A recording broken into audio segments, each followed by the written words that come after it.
నమస్తే, welcome to BRK. నేను ఝాన్సీ. ఇవాళ మనతో పాటు ఉన్నారు doctor N Anil Kumar, MD internal medicine, senior consultant physician, Virinchi hospitals, Banjara Hills, Hyderabad. So sir మనతో ఉన్నారు కాబట్టి అసలు విటమిన్ డి అనే దాని గురించి, అసలు ఆ విటమిన్ డి అనే లోపం ఏర్పడినప్పుడు మనిషిలో ఏం జరుగుతాయి, అంటే ఎలాంటి చేంజెస్ ఉంటాయి అనే వాటన్నిటి గురించి క్లియర్గా అడిగి తెలుసుకుందాం. నమస్కారం సార్. నమస్తే. సార్, ముందుగా అసలు విటమిన్ డి లోపం ఉంది ఒక మనిషిలో అంటే ఏం సిమ్టమ్స్ ఉంటాయి సార్, ఎలా గుర్తించాలి? యాక్చువల్గా విటమిన్ డి సిమ్టమ్స్ జనరల్గా ఎవరికి వస్తే ముందు మనకు తెలుసుకోవాలి. Okay sir. సో ఎవరికి వస్తాయి అంటే ఫస్ట్ కామన్గా చిన్నపిల్లలు, ఇన్ఫాంట్స్, పుట్టిన పిల్లలు, దేని ఎవరు పిల్లలతో సహా ఇలాంటి లోపం ఉంటుంది. పుట్టిన పిల్లలకి విటమిన్ డి డెఫిషియన్సీ ఉంటుంది. ఓకే. సో బాడీ వాళ్ళకు కూడా around 200 to 300 international units daily requirement ఉంది. కానీ ఆ పుట్టిన పిల్లలు సన్ ఎక్స్పోజర్ తక్కువ ఉంటుంది. నెంబర్ 1. వాళ్ళు మదర్ బ్రెస్ట్ ఫీడింగ్ ఇస్తారు. ఆ మదర్ బ్రెస్ట్ ఫీడింగ్లో సఫిషియెంట్ విటమిన్ డి ఉండదు, సప్లిమెంటేషన్ ఏమి ఉండదు. సో అందువల్ల ఏం చేస్తారంటే ఇంకోటి ఏంటంటే వాళ్ళు 1 year, 1.5 year, 2 yearsలో ఫోర్టిఫైడ్ ఫుడ్స్ ఉంటాయి, మనకి సప్లిమెంటరీ ఫుడ్స్ ఉంటాయి కదా. సో ఆ ఫుడ్స్లో కూడా అంత విటమిన్ డి సప్లిమెంటేషన్ ఉండదు. సో అందువల్ల మోస్ట్ ఆఫ్ ది పీడియాట్రిషియన్స్ ఏం చెప్తూ ఉంటారంటే along with they will give the multivitamin drops along with the which contains the vitamin D, or if necessary they will give the vitamin D సెపరేట్గా drops అని suggest చేస్తూ ఉంటారు. This is the number 1. Number 2, adults అంటే kids వస్తారు, who are exposed to sun they have good vitamin D. But who are not exposed to the sun, or adults who are job holders not exposed to the sun, they will definitely develop vitamin D deficiency. And especially old age people.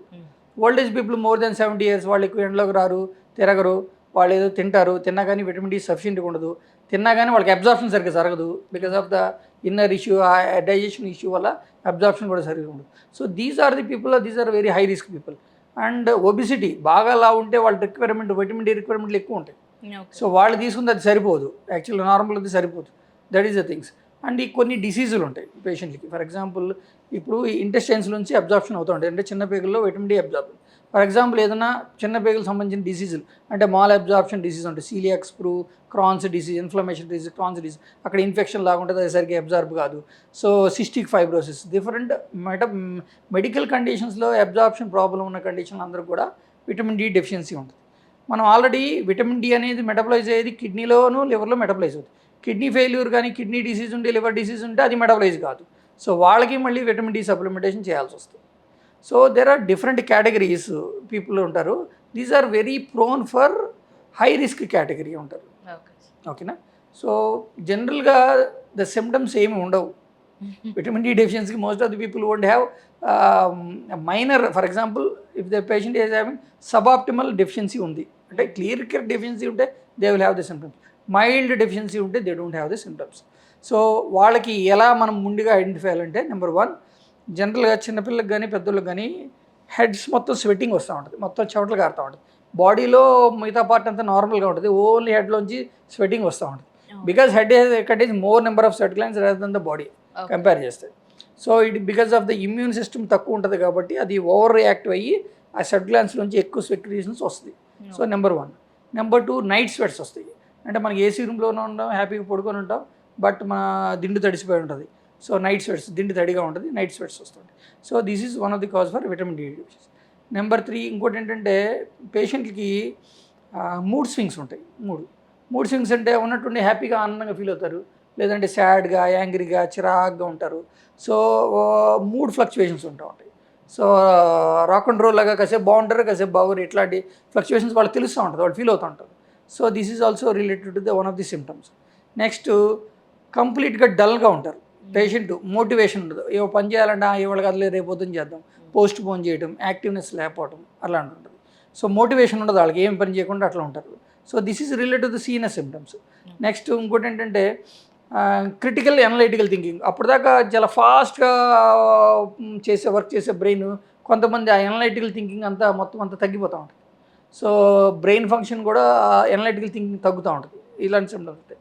లేదంటే కొంతమందికి over symptoms ఉంటాయి. Over symptoms అంటే సడన్గా fear వచ్చేస్తుంది, అంటే panic attacks వస్తాయి. ఉన్నట్టుండి తట్టుకోలేంత భయము, టెన్షను, బాధ వచ్చేసి ప్యానిక్ లాగా ఫీల్ అయ్యి అట్లా గాలి బాగా పీల్చడం, అట్లా బ్రీతింగ్ తీసుకోవడం అట్లాంటివి చేస్తుంటారు. Those are the panic related to the vitamin D also.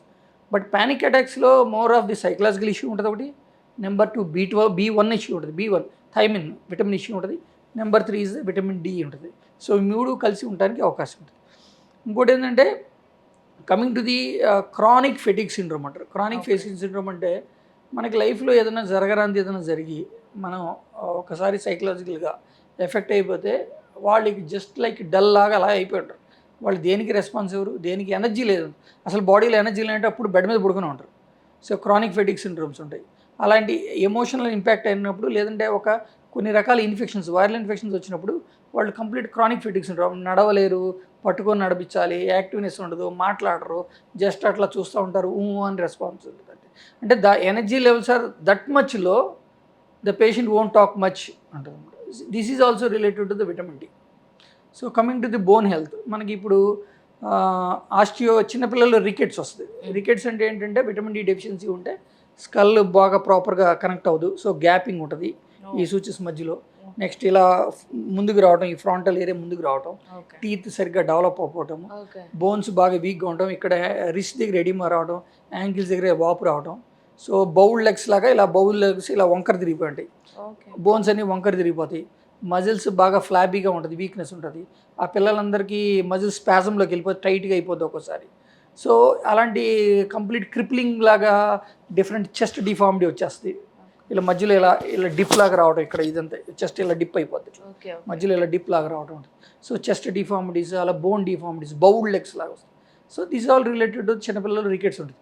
చిన్నపిల్లలు ఇప్పుడైతే రికెట్స్ అయితే లేదు, ఎందుకంటే పిడియాట్రిక్ పుట్టిన దగ్గర నుంచి వాళ్ళకి డ్రాప్స్ ఇవ్వడం కానీ, ప్రాపర్గా సన్ ఎక్స్పోజ్ చేయడం కానీ ప్రాపర్గానే జరుగుతూ ఉంటుంది. ఇప్పుడున్నదంతా సబాప్టిమల్. పేషెంట్కి మూడ్ స్వింగ్స్, డిఫరెంట్ మేనిఫెస్టేషన్స్ ఉంటాయి. వాటిని మనం విటమిన్ డి అని తెలుసుకోము, ఏదో అనుకొని ఏదేదో ట్రీట్ చేస్తూ ఉంటాం. అది అంటే ఒక రకంగా విటమిన్ డి లోపం అంటే పెరిగాక లోపం ఉండడం వేరు, పుట్టుకతోనే అలాంటి లోపం వచ్చినప్పుడు కొంచెం డిఫికల్ట్గా ఉంటుందా సార్ ప్రివెంట్ చేయడానికి కానీ, క్యూర్ చేయడానికి కానీ మామూలుగా? ఎస్ అంటే ఒకసారి డిసీజ్ కనుక డెవలప్ అయితే డిఫికల్ట్. రికెట్స్ డెవలప్ అయింది అనుకోండి, అది రివర్స్ అవుతుంది కానీ, బట్ ఆ వీక్నెస్, ఆ డిఫార్మిటీస్ అన్ని ఉండడానికి అవకాశం ఉంటుంది. కొన్ని డిఫార్మిటీస్ అయితే మ్యాక్సిమం రివర్స్ అవడానికి అవకాశం ఉంటుంది. సో అందువల్ల ఎర్లీగా డయాగ్నోస్ చేస్తూ ఉంటారు, చిన్నప్పటి నుంచి పీడియాట్రిక్స్ దగ్గర డ్రాప్స్ ఇస్తూ ఉంటారు, అన్నీ ఎక్స్పోజ్ చేస్తూ ఉంటారు. సో కమింగ్ టు ది, ఇప్పుడు మనకి కొంతమంది చెప్తూ ఉంటారు, యంగ్స్టర్స్ ఉంటారు, కింద కూర్చొని లెగిసేటప్పుడు ఇబ్బంది పడతాడు, కింద కూర్చొని లెగిసి ఇబ్బంది పడి కొంచెం నడిచేటప్పుడు ఏదో ముసలోళ్ళలాగా కాసేపు నడుస్తారు, ఒక 10 steps అట్లా వేస్తారు. లేకపోతే చైర్లో ఎక్కువసేపు కూర్చొని సడన్గా లెగిసేటప్పుడు ఈ హిప్ ఏరియా, బ్యాక్ అంతా మజిల్స్ అని పట్టేస్తారు. సో బ్యాక్ మజిల్స్ స్పాజంలోకి వెళ్ళిపోతుంది, లేకపోతే ఈ హిప్ మజిల్స్, లేకపోతే upper part of the thigh muscles, ఇవన్నీ స్పాజంలోకి వెళ్ళిపోయి పట్టేసినట్టుండి కాసేపు పట్టేసినట్టు ముసలోళ్ళలాగా అలా నడుస్తాడు. మళ్ళీ కాసేపు నాకు సెట్ అయిపోతుంది, ఒక 2-3 minutesలో సెట్ అవుతుంది. This is called osteomalacia. So osteomalacia is common in young అడల్ట్స్లో.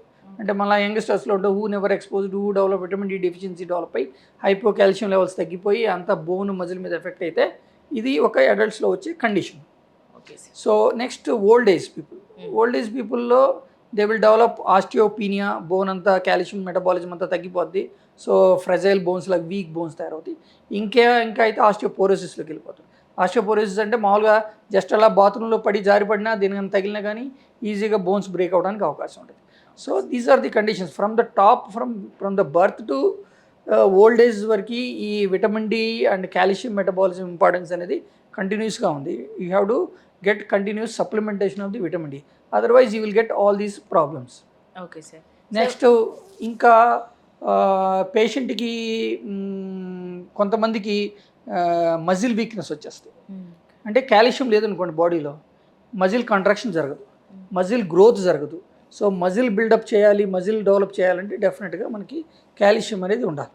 So whenever anybody going to gym or anybody going to an activity, weight reduction, అప్పుడు what we generally suggest is you have to check your vitamin D levels, calcium levels, B12 levels, and other hormones like thyroid and sugar levels, HbA1c.